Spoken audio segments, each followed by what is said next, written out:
Master Jesus. Praise Master Jesus. God is a good God. God is awesome God, yo. Henry here. I have something very important to teach each and every one of us. And a lot of people are asking questions like this and they're confused. How do I handle this? What will I do? And what is the question? The question says, fasting and my husband or my wife asks for sex. What shall I do? And a lot of people has been fighting about this. A lot of marriages has been going through issues concerning this same question. And your husband, maybe your husband is a believer and you also a believer, but at some point, you are having this issue, or maybe you are a believer while your husband is not a believer, or as a wife, you are a believer.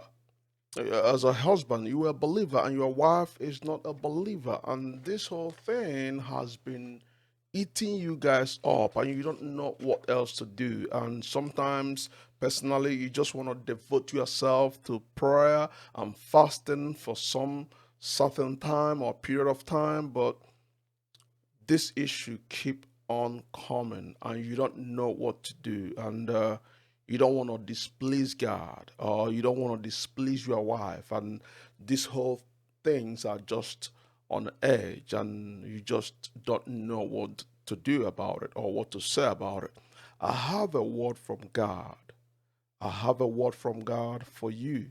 And if this help you, I urge you to share this video so that you can also help somebody. If you will, let us go to the scripture in the book of First Corinthians, First Corinthians chapter 7.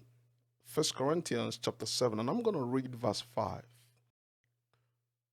Do not deprive each other, except perhaps by mutual consent and for a time, so that you may be devote yourself to prayer, then come together again, so that Satan will not tempt you because of your lack of self-control.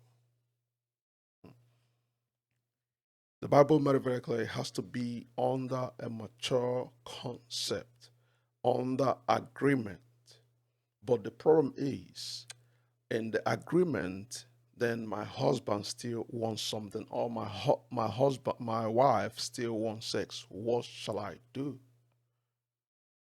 And God was speaking, and God says, whether you are devoted strongly on the fasting and he is in need, or your wife is in need, you must acknowledge and accept the situation. It will never cause you to be insane, because at that time Satan might be creeping in.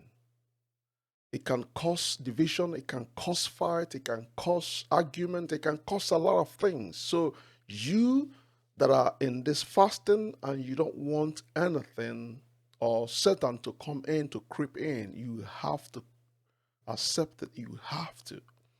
Because you, two of you are married. And remember what the scripture says.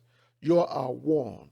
If you're in agreement and all of a sudden something happened, one is weak, yes, the other one will strengthen the other. But if perhaps that he needs sex, you have to.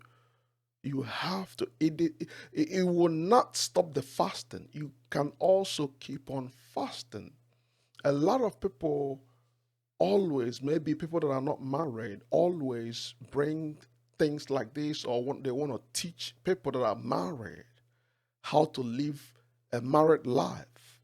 That's wow. And I'm so blessed and I'm happy when God was speaking this to me. And a lot of Christian homes has broken because of these issues. We are fasting and he wants sex. Oh, this, all that. Complaining. Why is it when you will be on the bed. That's when the enemy will creep in. It's something to think about. It's something to really, really think about. I'm talking about genuine married people, and you are saved and sanctified, or you are a believer, but this issue kept on coming up. Why is it all the time that you want to fast? Your husband will say that. Or why is it always whenever you want to fast? Your wife will say that. They are not insane if they even bring it up. You have to understand that. They are not insane. It does not push them away or push them into Satan. No. We always need to know that we as a human being also most times will feel our husband or our wife. So it's a common thing, it's a necessary thing. So God is saying, do not allow the enemy, the Satan, to creep in your home. It's not a sin if you are fasting and somebody, your husband or your wife is asking for sex. Is not a sin. Do not be deceived, says the Spirit of the Lord. Do not be deceived. Remember in the Old Testament when God required the Israelites to go in fasting, he also honored the newly wedded husband and wife. That's who God is. If, oh, this is, I know, I cannot handle it, I cannot hold it. Yes, God honors that. If it didn't work out this week, it will also work out next week. If it don't work out next week, it will still work out next 2 weeks. But always be in agreement, always stand faithful, always trusting and believing God. There is nothing too hard for God to fix.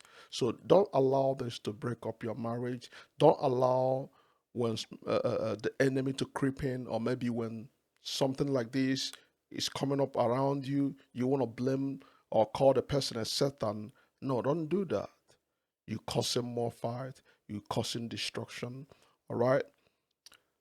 I hope this will help you out. If this truly help you out, just like I said earlier, share the video, help somebody out. The ministers, a lot of churches are not talking about this, and marriages are breaking every single day. God love you. God bless you. And bye.